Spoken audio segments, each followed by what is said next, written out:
السلام عليكم ورحمة الله وبركاته. بعد نمال بعد لما إلى مجموعة أهل السنة والجماعة قلبي كنترو كولا نا بعد ما موسى فوفنا نينكارو بلانا كو أبادي ما دوري نينكارو نيندوادا كو بعد نينكارو كمنا ولمو كينيا من ساينكانتا من ساعتا كل نبي عليه الصلاة والسلام أكيدان واكا salisa wante furul me nyame ala sai bol kono mel fatu take kuna musukunda asalte ma nyame a kenya ko lafta ka wole do sai ngaye sen kandirol to mel sabatita anhu sallallahu alaihi wasallam bismillah walhamdulillah wassalatu wassalamu ala rasulillah wa ba'd salatu janaza wole mu fure masaloti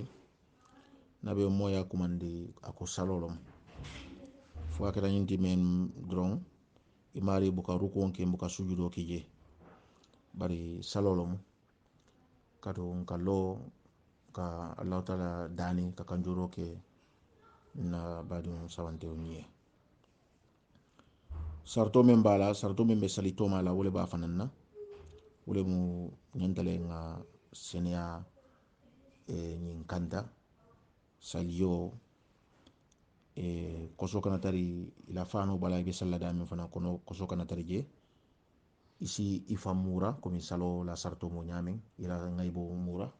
musol si kumbiti tol si fanol dum min si la su ila awra min sutra adum si nyatilin qibla la fana ka salo nimbe salo to manil kala kan nyatilin qibla minna yo ate bayila fana ni ya fana tere jengani yo na ni oto be koyta nimbe salo nyin kala nyantale ngalo foni nimbe korita wala ba nimbe man ko nyantale lo nimbe na samato fente aduma memu kosoti ni samato si salo nyin keno komi salto manyili ni samato sa keno nyame yo ngani yo kola Allahu akbar nani nka wole ke sawante katari ntelni qibla tema adun nimbe yakala almamo nyanda talla nyato le komi salto manyimbe nyame almamo nyanda talla nyato le ntele tara koma sawante we tari almamo ni qibla tema foda kada nyinti ko palaso man soto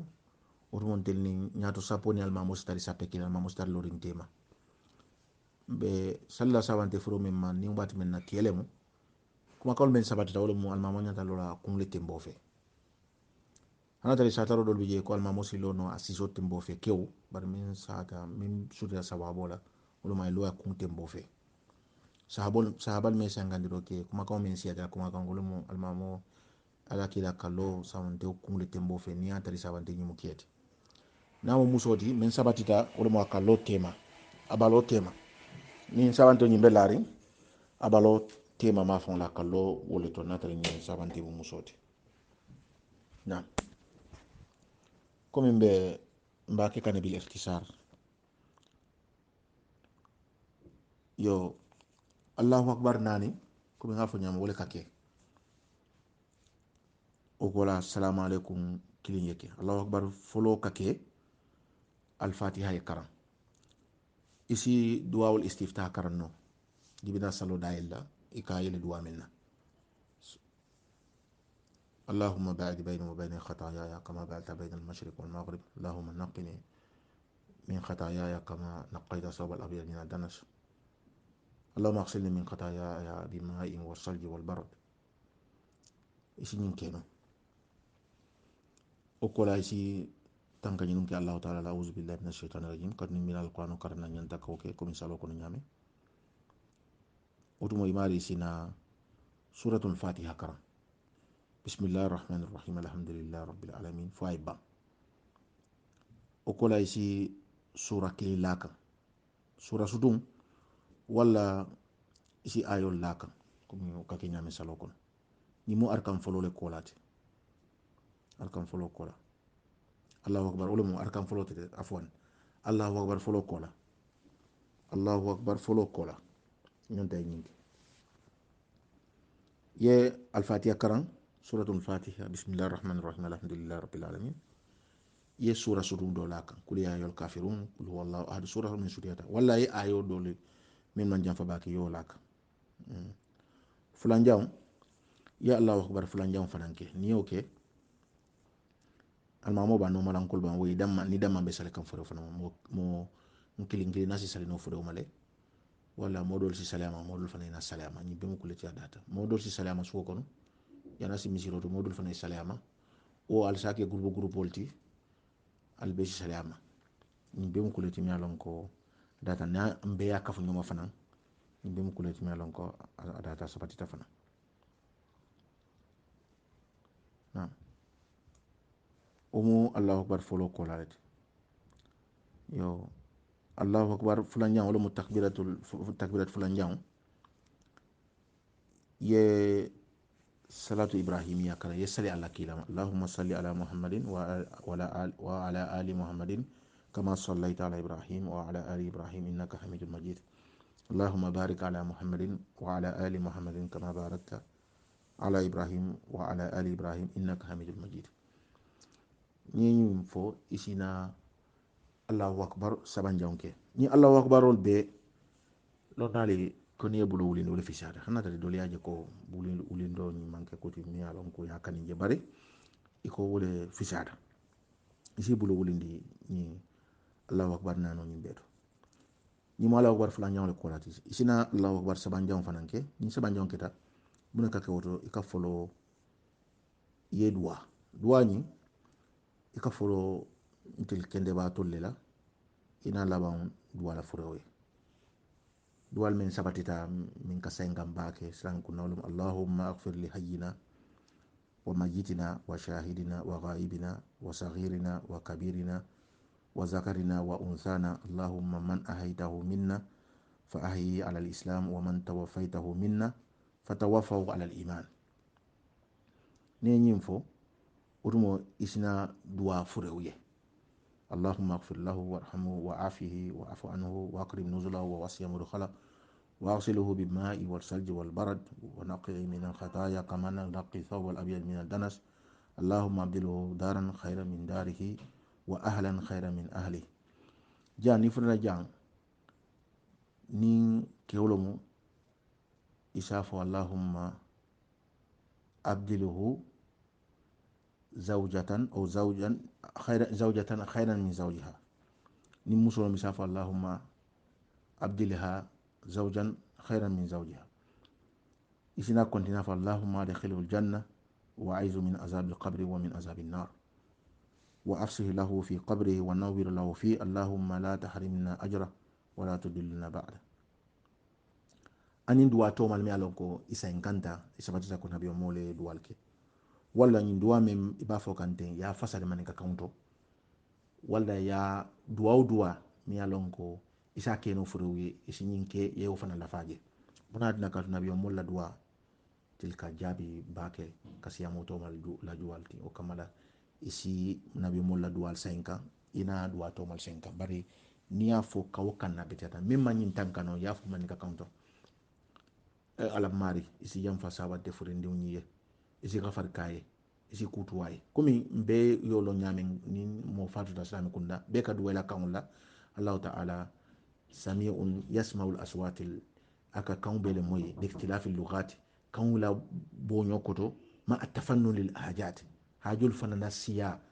دل دنيا بيسي دين بي على داني بين لا حاجو على بعد دوا بي موي كان ابي حاجو ني فنان بي موي كان ابي كفتا ما ونيال ni mu lima nalati muslimo nyanda kamis o kamala ni yafo nte la kauna yafo ka kan ko min be o lo nyame ni mo fatu da misal kamani ni majmu kono ni mo fatu da ni sango dante be ka duwa manika kan wala ni mukuleti asabatita le ninte tan tan ninte walhamdulillah isi ni la fano fanande duwal kono ko be wala nyame in kana muhsinan fazid fihi hisanihi wa in kana musian fatajawaz anhu allahumma ighfir lahu wa thabbithu bil qawli thabit min be mu koleti mi alon ko si la fano di na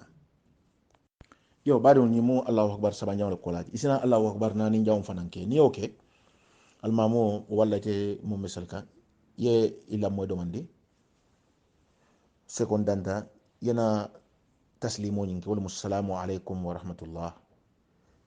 min sabati ta ko nabiyo mola ke ko to wala mu yeshinya kilinke yake bulbala assalamu alaikum wa rahmatullah yake bulbala yo ni be dulamen to yake marala wonde tanate na bari yake qiyas lati ka kusuman kula ko min sali to ma nyilbe nyame yo bari min sabati ta ko say bole min say kan nabiyo mo men ke ala ko to wala mu aya ke sinya kilinne abulba karo nyinna assalamu alaikum wa rahmatullah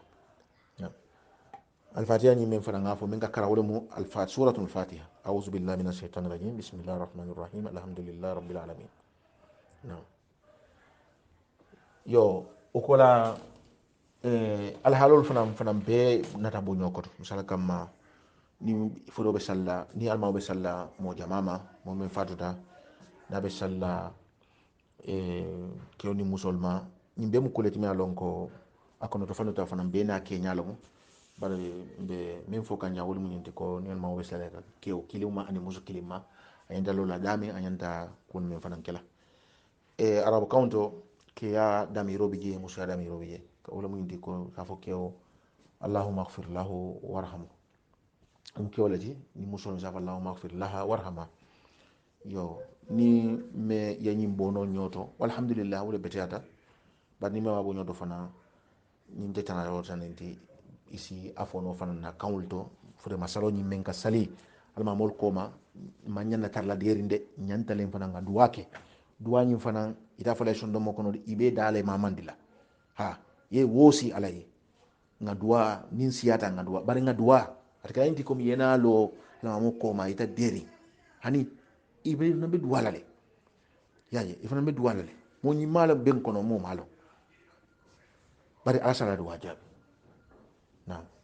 mo kende yani nabiyo mo ya fo ko modol bi jalbo al mo kende ba mo kende nabiyo mo fo ningi wala ko kibare ala sai bole akoy mo kari be dula kari fo ato fon fo akoy ko mo duwa jabi molo sai bole ya jelu men ye duwa nyi kew nimbol na lu kamala kula mu nyinta bo nyale ite mari ni fona ni lato isi duwa ha ni arabu kawni molon komi na moli sakata utumo de talebe niwli musolin kewle si kumandi ya fo nyeko alimma ko im karandi fure masalo duwa nyina nyimbe mo dur ko toleti ku nyimal mu yenti alayhi san kalafi duwa ke ila nabiyo moye duwa nyinke kawmen na ayake nyame yo bad nyinte tanati fana ni me matanka o iman tan duti tan wala nindi isi duwa ila kawla bari isi duwa fure masalo nyi fana musul kamabele fure musul bu kamabe min don kata kinyanto ka fure duni ka bondi soko kanati misiroto kam fure bondi misiroto ka samba musul bu kamabe wolto ngom mo tari islam fololla yo bar amma ka sari fure ma ni musul mabeta bare ko ikanatu siri kanatu loring bumbalola misiri tonkonto tennebe lori be kewul jubela ani ñimu futun dole ti ñantale ya fo ba ni yalan ko ni ma fo moya talonna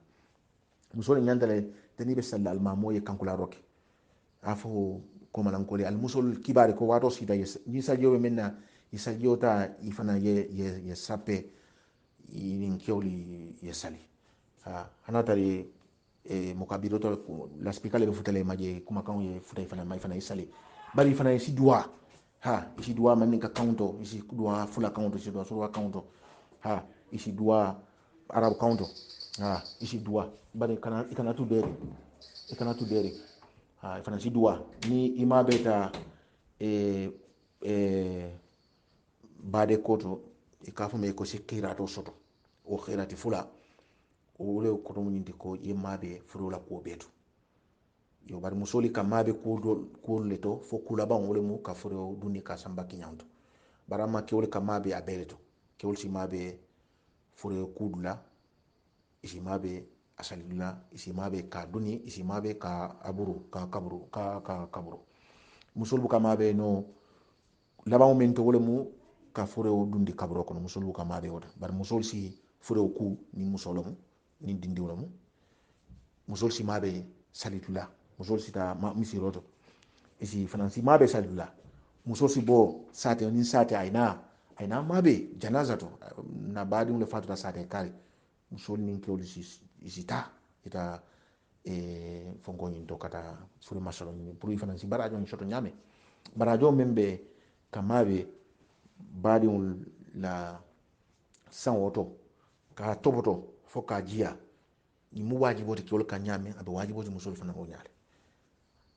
ikara fo ñine ko fardu kifaya nin dol tata wedol wasa bari ni mo fatu islami kunda mo kilimman wuli ke kunda musu kunda be junu wala soto ke kunda musu kunda al be junu wala ke kato ko alla fure woni al mabunya allah tumina allah taala ya bunya ko ni mo fatu al kono an yantale al ya toboto al ya ku al ya kasanke al ya duni al ya salyama al ya duni al ya ta abadi al ya sutra ko min be yolo nyame o kamala ke woni musol difference o men tema tron ngani dulal fo non ha bar musol fanan si sali no sawante o mali imma suwo kono ba wo imma misiroto dawdande sar kamma mo fatra suwo kono janni iba duni la kana de misiroto sawante o nyinin kiwolo wala no mo nyol sal yesale ama ni zikeno ko mo sabatita nabiyo mo alayhi salatu wassalam ala sahibul kambe dawto i groupe le saltama nabiyo mo la no mo nyol saltama